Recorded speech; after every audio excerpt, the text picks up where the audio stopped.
यही वो उम्र है जिसमें फ्यूचर बन भी सकता है और बर्बाद भी हो सकता है। माँ 9 महीने बच्चों को कोख में रखकर सींचती है, पिता तमाम उम्र उसकी परवरिश खुशी खुशी करता है। पर मेरी अपनी बेटी को समझाने में मेरे पसीने निकल जाते हैं। आपके माँ बाप बूढ़े हो रहे हैं और ये समय फिर नहीं आएगा। माँ बाप तो फिर भी माफ कर देंगे, पर वो माफ नहीं करेगा। पिता होना इतना मुश्किल है। पिता के ऊपर किसी ने बहुत अच्छा लिखा है कि पिता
कर रहे हैं कि आप मेरे बेटे को छोड़ दें। दुनिया का सबसे बड़ा सुपरस्टार, जिसे दुनिया झुका ना सकी, औलाद के 2 आंसुओं ने उसे तोड़ कर रख दिया। पिता होना इतना मुश्किल है। राजा दशरथ बहुत पराक्रमी राजा थे। उनके पराक्रम का डंका तीनों लोकों में बजता था। जब देव और दानवों के बीच युद्ध हुआ तो खुद भगवान इंद्र राजा दशरथ से मदद मांगने आए। दानवों की सेना जिस राजा दशरथ के नाम से कांपती थी, उन्हीं राजा दशरथ ने अपने पुत्र राम के बिछड़ते ही अपने प्राण त्याग दिए। इतने पराक्रमी राजा भी पुत्र मोह से ऊपर ना उठ सके। पिता होना इतना मुश्किल होता है। महाराजा दशरथ हो या शाहरुख खान और ना जाने कितने ही लोग, पूरी दुनिया के सामने कुछ और होते हैं, पर बात जब अपनी औलाद की आती है तो सबकी पर्सनैलिटी के अलग एंगल देखने को मिलते हैं। माँ बाप होना इतना मुश्किल है। सिर्फ पिता ही नहीं, माँ का कर्ज तो मरकर भी नहीं उतारा जा सकता।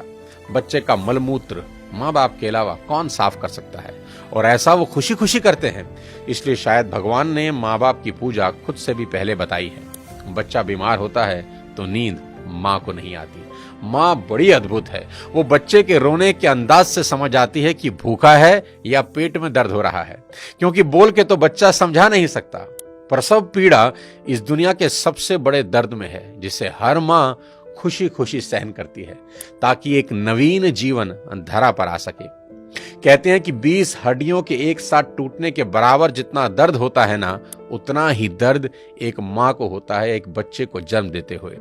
याद रखना, इस दुनिया में सिर्फ एक रिश्ता बिना स्वार्थ के होता है, और वो होता है माँ बाप का अपने बच्चों के साथ। उनको बच्चों में सिर्फ इतना ही इंटरेस्ट होता है कि उनके बच्चे कामयाब बने, नेक बने। इसके अलावा उनका कोई सेल्फ इंटरेस्ट कभी नहीं होता। मेरे को यही लगता है कि माँ बाप आपके पैशन के अगेंस्ट नहीं है, ठीक है? वो बस आपको गरीब नहीं देखना चाहता। आज के इस वीडियो में बात करना चाहता हूं आज की जनरेशन से और उनके अपने माँ बाप से रिश्तों के बारे में। सबसे पहले मैं ये एक्सेप्ट करना चाहता हूं कि आज की जनरेशन हर लिहाज से पिछली सभी जनरेशन से बेस्ट है, क्योंकि जितना एक्सपोजर इनको मिला है उतना कभी किसी जनरेशन को नसीब ही नहीं हुआ। मैंने मोबाइल फोन का इस्तेमाल करना शुरू किया जब मैं 21 साल का था। मेरी छोटी बेटी ने फोन और लैपटॉप का इस्तेमाल शुरू किया जब वो 6 साल की। जितना टैलेंट आजकल के बच्चों और युवाओं में देखने को मिलता है, इतना टैलेंट पहले कभी नहीं था। और मैं ये सिर्फ आपका दिल रखने के लिए नहीं कह रहा, मैं दिल से इस बात को फील करता हूँ। आज के इस दौर में 98 to 100% मार्क्स कई स्टूडेंट आराम से ले आते हैं, और अगर कोई 98% और 100% मार्क्स ला रहा है तो किसी को कोई हैरानी नहीं होती। और हमारे दौर में सब सब्जेक्ट के मिलाकर भी कई बच्चों के 100 पूरे नहीं हो रहे थे। तो ये बात तो बिल्कुल तय है कि आज की पीढ़ी में टैलेंट की कोई कमी नहीं है। लेकिन कहानी में ट्विस्ट कब आता है जानते हैं?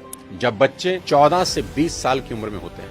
अब इनके हार्मोन्स जम करने लगते हैं, और इसका सबसे गंभीर असर ये होता है कि ये हार्मोन्स बच्चों को पेरेंट्स से दूर कर देते हैं, क्योंकि इस उम्र में बच्चों को चाहिए आजादी, और माँ बाप वो आजादी देते नहीं, क्योंकि वो जानते हैं इस तरह की आजादी के लिए ये उम्र सही नहीं है। तो पेरेंट्स रोकते हैं, समझाते हैं, उनको पता है ये उम्र फिसलने वाली है, यही वो उम्र है जिसमें फ्यूचर बन भी सकता है और बर्बाद भी हो सकता है। अब यहां बच्चों को लगता है कि यही दो लोग मेरे दुश्मन हैं। यहां बच्चे अब माँ बाप से झूठ बोलना शुरू कर देते हैं, चीजें छुपाना शुरू कर देते हैं। बच्चों को अब दोस्तों के साथ रहने में ज्यादा मजा आने लगता है। अपने ही माँ बाप अब दुश्मन दिखाई पड़ने लगते हैं। अगर किसी बात पर माँ बाप डांट दें तो आजकल के बच्चों का एक फेवरेट डायलॉग है, आवर पेरेंट्स आर आउटडेटेड। पापा आप सठिया गए हो। और अगर बच्चे ऐसा कर रहे हैं तो मुझे इसमें कोई हैरानी की बात नजर नहीं आती। ये नेचुरल है, सभी करते हैं। 25-30 साल पहले हम भी यही करते थे, और आज के कोई 25-30 साल के बाद इनके बच्चे भी ठीक इसी इंटेंसिटी से ऐसा ही करेंगे। ये साइकिल चलता रहेगा। अरे आपको दिक्कत क्या है हमसे?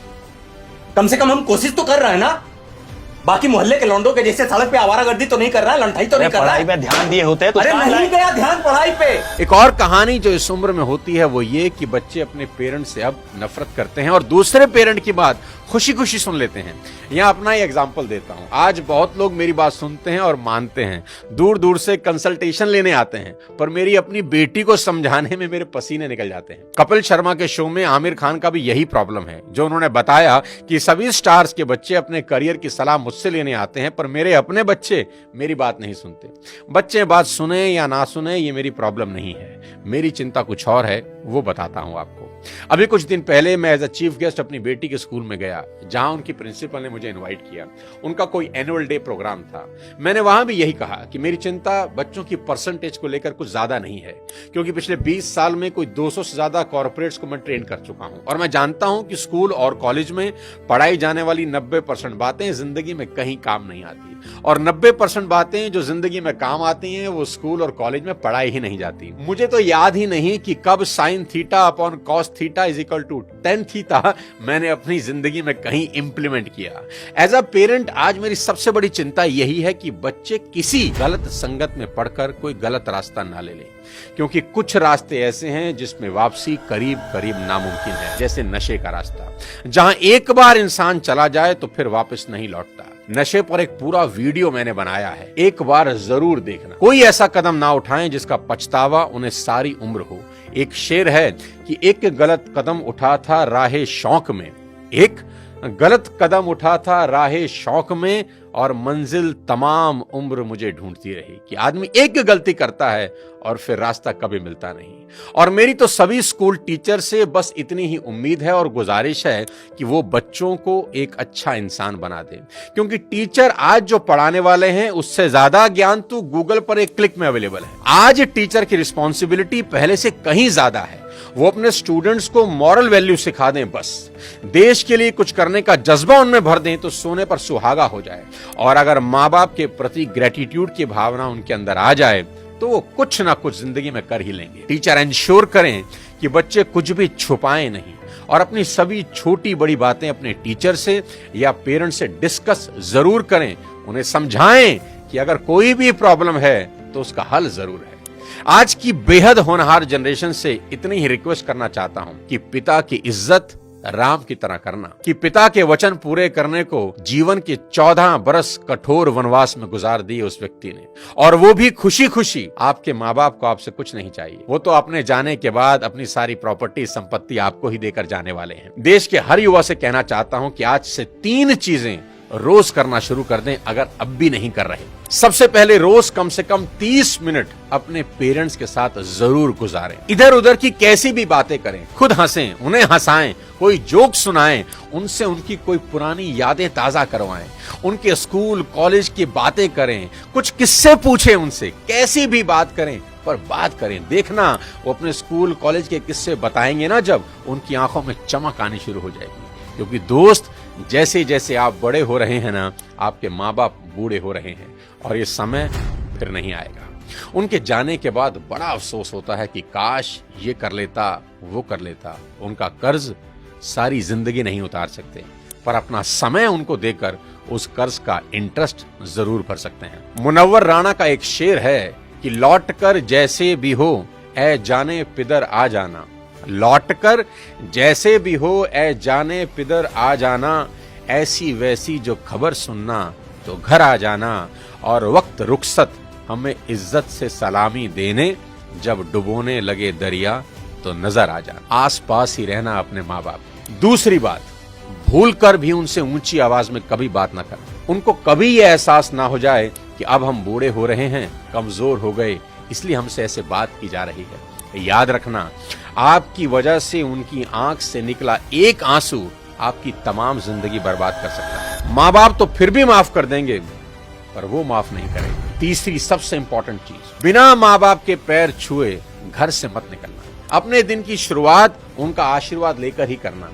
मैं आपको ये अपने पर्सनल एक्सपीरियंस से बता रहा हूं कि ये एक ऐसा सुरक्षा कवच है जो आपको बड़ी से बड़ी मुसीबत से बचा देगा। दिल से दिए उनके आशीर्वाद को भगवान भी नहीं टाल सकते। बस ये 3 चीजों पर अमल करना शुरू कर देना मेरा दोस्त। मेरा दावा है देवता भी आपको आगे बढ़ने से नहीं रोक पाएंगे। मैं चाहता हूं कि आप इस वीडियो को पूरे देश के नौजवानों को भेज दें, हर माँ बाप को भेज दें। हर माँ बाप अपने बच्चों के साथ बैठकर ये वीडियो जरूर देखें।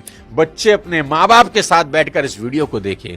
बहुत सी चीजें हम रोज शेयर करते हैं व्हाट्सएप पे, यूट्यूब पे, यहां वहां से, पर आपसे रिक्वेस्ट है कि इस वीडियो को पूरे देश में शेयर कर दें और मिलकर भारत को एक बेहतर भारत बनाएं। अगले किसी और वीडियो के साथ फिर आपसे मुलाकात करूंगा। तब तक अपने स्वास्थ्य का ध्यान रखिए। Thank you so much. जय हिंद।